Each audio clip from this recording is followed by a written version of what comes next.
From Studio 3 at Buzz TV, it's The Horse's Mouth with Tom McManus.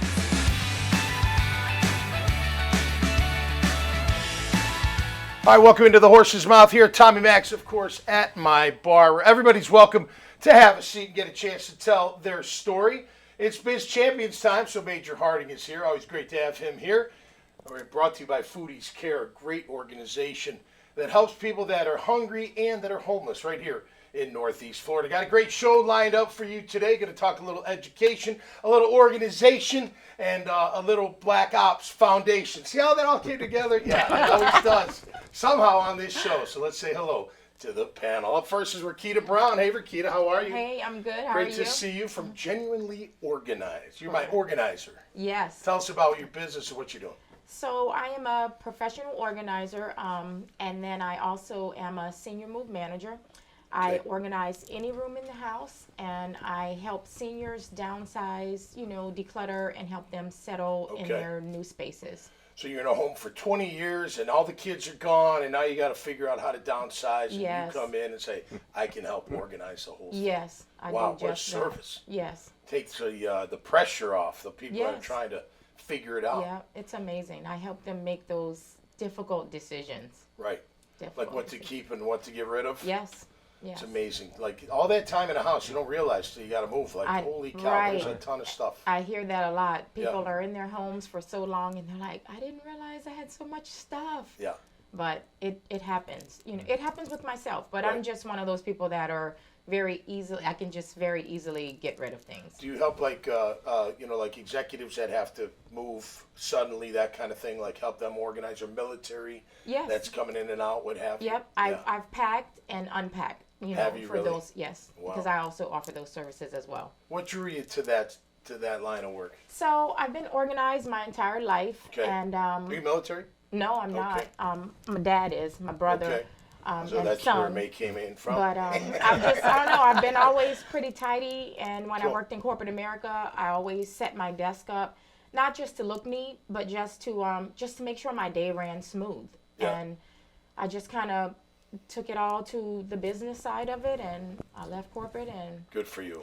it's been Nice to on leave and corporate. popping. Yes, it is. Since 2019, you said, right? 2019. Good for you. Yeah. Rekita, great to have you on the show. Thank you. Thanks for being here. All right, Lindsay Randall's up next. Hey, Lindsay. Hey. Cornerstone Classical Academy out there in St. John's Bluff. You guys are growing like crazy. Yeah. Congratulations. Thank you. How long has the school been? Like, when was it founded? What year was that? So we founded in 2018, but then we opened in 2020, which was a real exciting, fun year to start school. I can imagine. It was a wild year. That is unbelievable. And you're almost up to 1,200 students. Is that correct? Yep. So we started as a K to 6th grade, Okay. and then we're adding a grade every year till 12th. So next year we'll have VPK through 12th grade, Okay. full almost 1,200 students. When you say Classical Academy, is that more towards the curriculum that's being taught, or just the whole environment, if you will? What's that all about? The whole environment. So classical education is traditional American education. Okay. So it started with the Greeks and the Romans. So this is nothing we invented. Okay. This is how every American used to be taught. Okay. So until the progressives took over in the early 1900s, this was how Americans learned in the classroom and even at home. Yep. So instead of having a siloed approach, which is how I was taught, how most Americans are taught now, we do cross curriculum. So if you're learning something, let's say in history class, you're also learning about it in literature. Gotcha. On that time period. You might be reciting a poem from that time period. You're studying it in art. Okay. So it all makes sense. Yeah. I always apologize to my oldest daughter for yelling at her during math homework. I'm like, you don't do it that way. She's like, Dad, that's the way. I'm like, don't do it that way. But I have to. No, you don't. Do it. It's so simple. Exactly. It was unbelievable. Like, they try to change math, and everyone's heads just went boom. Yeah. Like, what are you talking about? All right, what else do you guys offer as far as like extracurricular? I know you built a football stadium. I remember that. We do. I was visiting the school prior to that. Tell us about all the other extracurricular you guys offer. Yeah, we do all the arts. We have music. We have chorus. We have theater. Awesome. We have sports. Pretty much any sport. We just added wrestling, and we went to states. Actually, the first year we had a wrestling team. So cool. So we have tackle football. We have cheerleading. We have 120 baby cheerleaders even, and they're the cutest little cheerleaders in the whole school. But we basically, if there's a child that wants something, we really try to provide it. So we have tons of clubs. We have debate.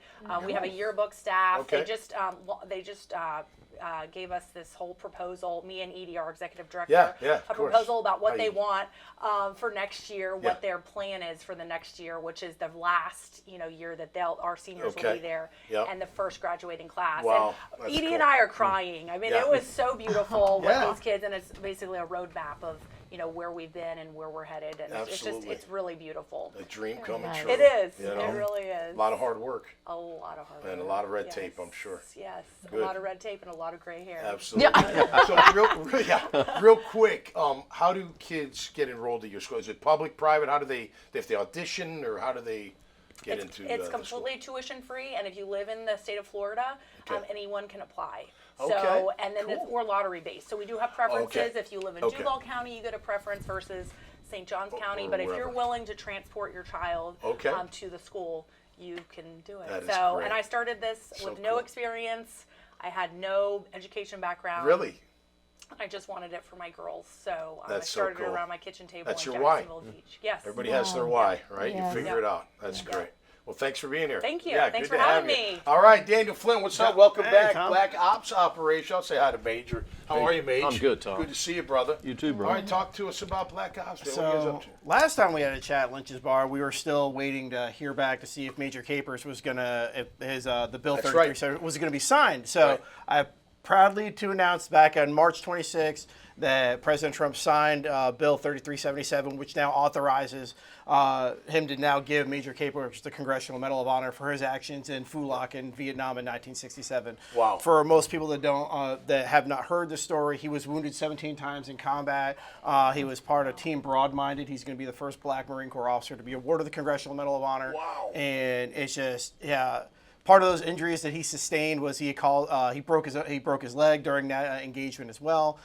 Just a phenomenal human being, 88 years old. And what our foundation has been doing with David Bull-Griffin of United American Patriots has been advocating on the Major's behalf for the past couple of years, kicking over every rock, talking to the guys that would serve with Major Capers. A lot of those guys are not around anymore, so a lot of that goes in is you have to get firsthand accounts, to verifications, the whole process you got to go through. But we're proud to say we finally got it over the hill, and Congressman Ralph Norman was huge in getting that across the field. Yeah. And now we're just waiting on a date. We're just waiting on a date for the Major's ceremony, and we're looking forward to sitting there and actually getting him. After the original engagement, he was awarded the Bronze Star. Later, it was upgraded to a Silver Star. But it's a lot of things get lost in the mix with that. So we've been advocating for this for the last over 50 years as people have been pushing for this. But and I've done a lot of the advocacy right here with you guys, right here with Buzz Media. So I can't thank you guys enough for helping me get that story out.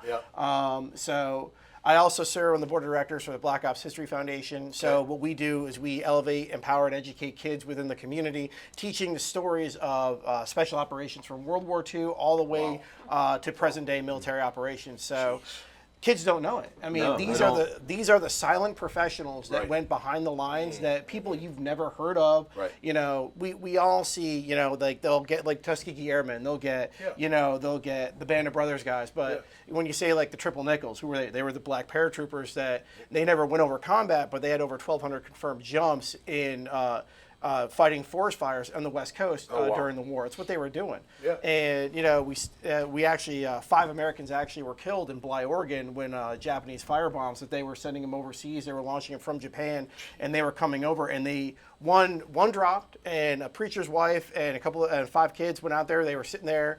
And it detonated, and they died. So we actually had Americans were killed on home soil during World War II. And a lot of people don't even realize that. And these guys were there jumping out of the airplanes, putting these fires out. So part of what our foundation does is working with the clothing brand Triple Nickel is we elevate, empower, and educate that history wherever we go. We just conducted a major road show here in conjunction with Duval County Public Schools, and 250 kids. Next year, we're doing it with 500 students. Cool. One day is going to be dedicated to ROTC students. Next day is going to be dedicated to, a standard normal student. I don't like standard students that are in grades 9-12 that we're going to bring in and just give them that education. Phyllis Wilson, president of Women's Veteran Memorial Foundation, will be in attendance with us as well, and various others. But it's absolutely amazing watching these kids light up. Nice. You know, Mage, every time we have military men and women, it's just, and you can, I was Such a watching you diverse two listen, panel. you guys are like, Marine Corps, Marine right. kind of story. Amazing. Well, we all are. Like, when we hear those stories, we don't hear them enough. Like, that is true, like, courage and bravery, and, like, for your country, like, you can't even describe what that Such a actually diverse means. panel too. Organizational skills, educational skills, Yep. Black Ops skills, military background stuff, and it all gets blended together, and the chemistry, and you bring it all on. So Absolutely. All right, well, since we're talking military, let's honor the military. Yes. And do you have somebody in your life, or, maybe an uncle or mother, mom, dad, whatever, that you'd like to speak of real quick? Do you have anybody in mind? Oh, my dad. Your dad. He's awesome. That's great. Yeah, he has instilled served so for- much. Yes, he did. He That's was right, you said that. What branch? Army. Army. Yeah. But Wow. he didn't retire from the military, but It's okay, yeah. but he did serve. Cool. He was in the war, but now he's good. He's retired, and Oh, he's enjoying life. that is great. Tell him hello from us, please. Yeah, I will. No, that's fantastic. We love our military. Oh, Lindsay, how about you? That's Do you have awesome. anybody in mind? Yeah, my grandpa served. He went to the Naval Academy and served. He flew P-3s in the Cold War, was spying on subs. Wow. And so he was in for 31 years Okay. before he retired. Wow. So, Nice. yeah, so That's he was incredible. my hero. He's since gone on to heaven. So, God and I bless know him. I'll see him again one day. That's but right. will. he We will. was a hero for That's sure. awesome. Still a Such hero in my great book. Yeah, no doubt. How about you? Give a I'm sure huge you got shout a out bunch. my daughter. Yeah. She's Oh. she nice. just she graduated boot camp in September. Now she's Wow. she got pulled out of AIT school to go to First Group Special Forces. So now she's at Joint Base Lewis McChord out in Seattle. She's this week she's in a field training exercise. So she calls me Monday. She's like, "Yeah, you're not going to hear from me until Friday." And I was like, "Why? We're in the field." Okay, no said. Yeah. So it's just like, but I couldn't be prouder of her. She's bet. carrying on such a long legacy and heritage. The majority of work I do is with special operators, and Yeah. a lot of those guys have told their stories, and women as well. Shirley Baez is one of the amazing special operator that sits on the board of our foundation. Shirley has been just such a great mentor to my daughter, and it's just sitting there going through because being a female in special operations, you don't hear those stories either. No, and, right. and those are Yeah. things like Yeah. women can be in women can be in combat. Oh, There's some yes. there are some amazing Heck women yeah. that have been in I combat, bet. and I just I bet. it's so in awe when you sit there. I get to talk to these people a lot, Yeah. and I sometimes Shirley's like family, and she's been mentoring my daughter going through this So process, and the Special Operations Command is something all unto itself. But I'm so proud of her to be able That's to great. be out there with that. That's a great one right there. How about you, man? I've got 3. Okay. My grandfather, my mother's dad, World War One. Whoa. World War One. Wow. Like just, yeah, it doesn't come out like that. My mom's brother, Fred, served in Green Berets in Vietnam. There you go. And then my dad was a JAG officer. Came Oh, right out of really? law school, Wow. Nice. went to the Army, was a JAG officer, later became a circuit judge here and then Supreme Court justice, and just retired. He's 90, just retired at 85 from practicing law. So That is Wow. great. Good for him. God bless them all. And then my son too. Okay. Yeah, son and brother. That is But my son is fantastic. a Marine. Yep. And You can name more than one. It's, yeah, yes. He broke the rules. I know. It's okay. It's okay. I'm only kidding. I'm a rule But breaker. yeah, no. When he's mentioned his daughter, I was like, Yeah. oh, Trey did.